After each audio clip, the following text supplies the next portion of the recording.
Magandang araw mga suki. Tara mga suki, mag-tour tayo ulit. Hindi sa loob ng hardware dun sa bubong. Umakyat ako sa bubong mga suki. Tinitingnan kasi namin kung baka tumutuloy yung office ko.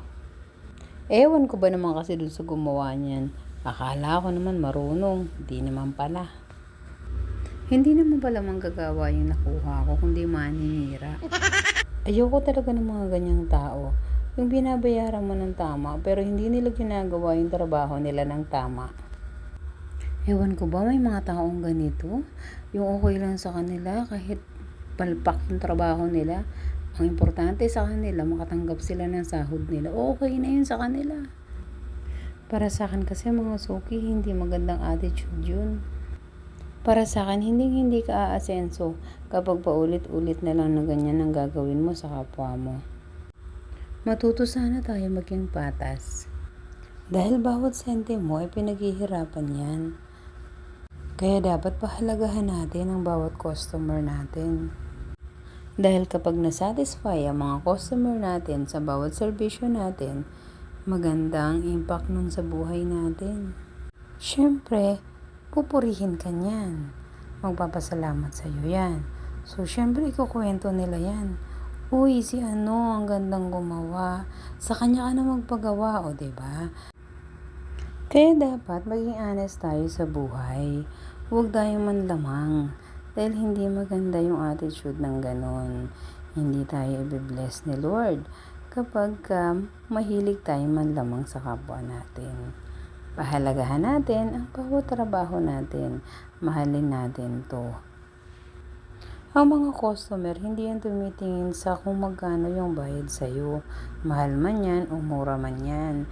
Kundi tumitingin yan sa kung maganda yung serbisyo mo sa kanila. Once na maganda ang serbisyo mo sa kanila, sa susunod na magpapagawa yan, sigurado tatawagan ka ulit niyan. At kapag may nakausap yan na ibang tao na naghahanap ng serbisyo mo, sigurado ire-recommenda ka nila. Ganun ang customer. Minsan nga, diba, nagbibigay pa ng konting pabuya yan, konting bonus, kasi nga maganda yung trabaho mo. Hindi naman magbibigay ng bonus yan kapag palpak ang trabaho mo, diba? Kaya galingan natin. Ayusin natin ang bawat trabaho natin para naman matuwa sila sa mga ginagawa natin. Namitas na nga lang kami ni Kuya dyan ng bayabas. Ang sarap kaya ng bayabas kahit maliliit lang talaga siya. Ewan ko dito sa bayabas namin, ang laki-laki ng puno pero ang liliit ng bunga. Pero wagka tuwing umaga, ang lalaki ng mga bungang nahuhulog sa buhangin. Pero kapag inakyat namin, wala kaming makita. Sabi naman nila may nakatira daw sa puno na yan, tinatago yung bunga. Ewan ko kung totoo yun. Bahala na kayo kung totoo man yun. Basta ako, ihingi na lang ako ng bunga. Ito 5 piraso nga lang itong napitas ko. Sinabay na nga namin ang paglilinis dyan mga suki. Kasi pa naman pag-akyat namin dyan, napakaraming dahon ng bayabas. Naalala ko na naman tuloy ng high school ako. Wala kasi kaming baon nun. Pero syempre, alam mo na, yung mga madiskarte sa buhay, pinipitas ko yung mga bayabas sa paligid namin. Nilalagay ko sa bag ko. Tapos, may baon ako.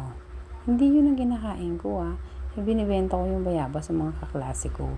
Parang meron akong baon. Pambibili ko ng pagkain ko. Minsan naman, mangga yung dala ko. Minsan, santol. Kahit ano, basta pwede ko ibenta. Kapag naman wala akong maibentang prutas, ang ginagawa ko, nagluluto ako ng gulay. Maaga pa lang sa madaling araw, gumigising na ako para magkayod ng nyog. Siyempre, gagataan ko yun. Bibenta ko dun sa mga kaklase ko. Minsan naman, pinapabenta ko dun sa mama ni Marie. May tindahan kasi sila noon sa gilid ng school namin. O diba, konting pagod-pagod lang. Magkakabaon na ako. Bata pa lang ako, talagang madiskarte na ako sa buhay. Grade 4 ako noon nung sinasama ako ng nanay ko sa palengke para magtinda ng kalamansi.